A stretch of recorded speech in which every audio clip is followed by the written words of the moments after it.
Hey y'all, welcome back to PewPEw Brothers. Captain's getting big. He's your biggin'. Ah! He's too crazy. If I put him down in the fight, it's just too much. So, today,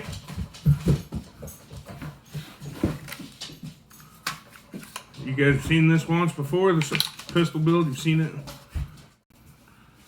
Alright, so, like I said, we're talking about this pistol today. Yes, I have a 60 round PMag D60 in here because it's cool. Also, allows it to stand on the table with no hands. This is my new favorite setup, okay? I'm using the same lower that I've had a while that come off. This is my 300 blackout pistol upper. So I'm using the same lower. The upper was built by Tim at the Vault, and he hooked me up with this Vortex. This is a Strike Fire 2, it's just a red dot. Pretty sweet setup, nice comfortable to shoulder and shoot. And then on here I've got the Streamlight ProTech. This is the 1000 or HL 1000. It is quite bright. You can see she's bright. It's actually a kit. You can buy this kit right here. It comes with the Picatinny attachment, the remote switch, which then has the button here for on, all the time on, and then momentary, and then if you double tap it flashes. If you double tap and then push the button, it'll stay. So, there's that. Obviously, the gun's clear. So, why? Let's start there. Why? Well, for one, I've run ARs a lot. This platform is just what I'm used to. It's good. The reason that I went away from the 300 blackout was just for availability of ammunition. If you look at them, it's actually, the 300 blackout's actually a little longer, but not by much. And the only reason that I went to the 223 or got a 223 upper for this setup is, like I said, simply the ammunition. It uses the same bolt. It's actually literally the exact same bolt and charging handle from the 300 blackout that I just threw in this. Yeah, I've run a pile of ammo through this thing already, probably 400 or 500 rounds. You guys saw a bunch of my videos. We were doing a bunch of training and stuff. So, I was having some failures in that video, and I couldn't figure out whether it was this upper, which I figured out what it was. I've got it running flawlessly now. But I couldn't figure out exactly what was going on, so I just kept running the drills, and I was just doing my malfunction clearing stuff like usual. What I ended up figuring out was my trigger springs were weak, like seriously weak. So I was having light primer strikes. And when I replaced the trigger springs, I also put this pin kit. I don't know if you can see how there's the two pins on the trigger springs, on the trigger pins. They're actually screws with bars. This is an actual pinned trigger group now. And it's still the same group. Again, like I said, just clear. Clear. Still the same trigger group, nothing special. In this one, this is kind of honestly, this is an awesome truck gun. It's short. If you've got concealed carry, which I do, it's legal to carry this loaded. You're gonna get some weird looks from cops. As a matter of fact, actually, I got pulled over. Actually, I wasn't pulled over. I was sitting on the side of the road and got to meet a state trooper. And he came up and he ran my numbers and everything like they always do, but I didn't have nothing crazy to say. Didn't question my reasoning or my legalities or none of that stuff, which is good. By the way, check your legalities wherever you live. For me, where I am, it's legal for me to carry a pistol loaded on my person or in my vehicle, so that's what I do. Let's get into this upper.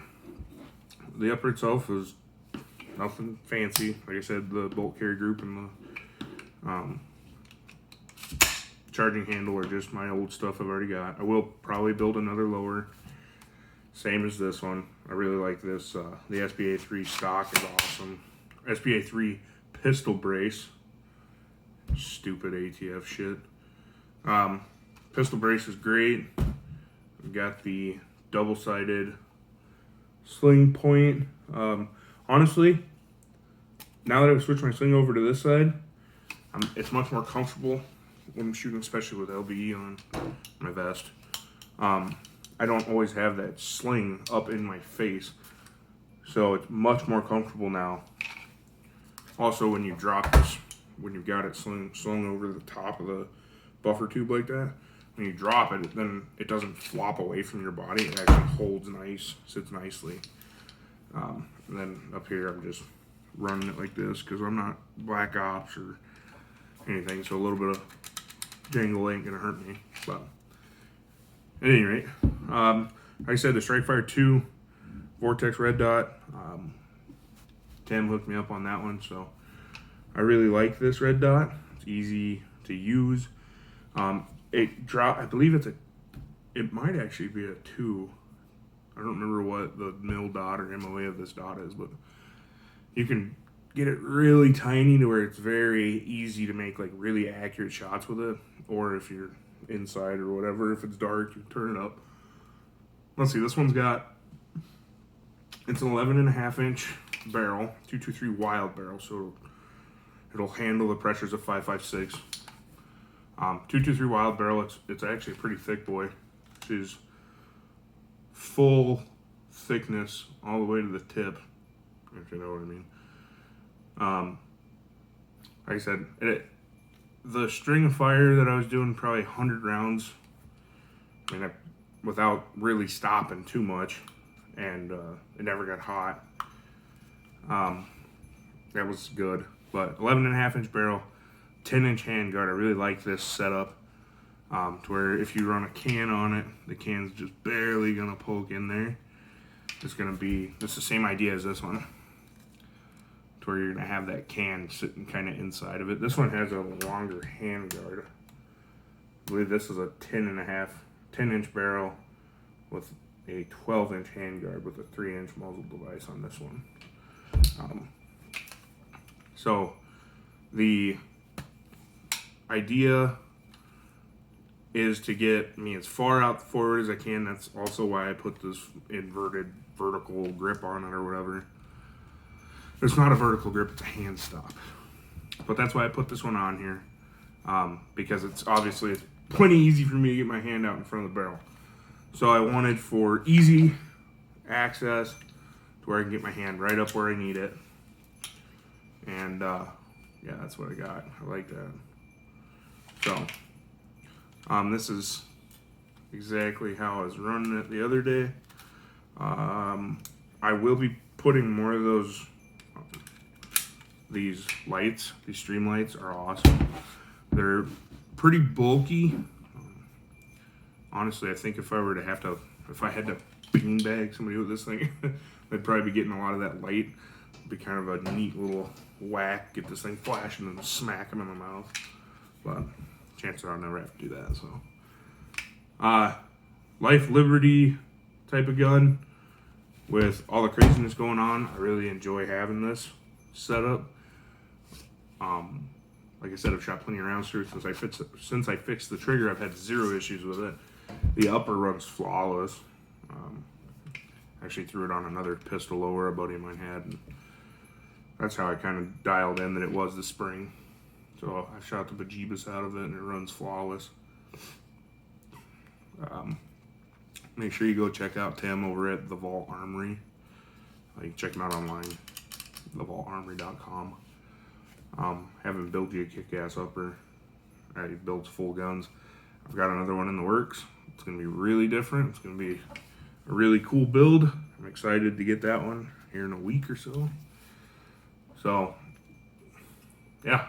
I guess while I'm at it, the brake on this one is just a normal, I wouldn't say it's a normal bird cage. It's got a little more aggressive downforce for it. It actually drives the gun down a little. So when I'm shooting, this thing's kind of driving itself down, which I don't mind. All said and done, with the 60 rounder in there, this thing is still my lightest package by far, and that's a hell of a lot of firepower.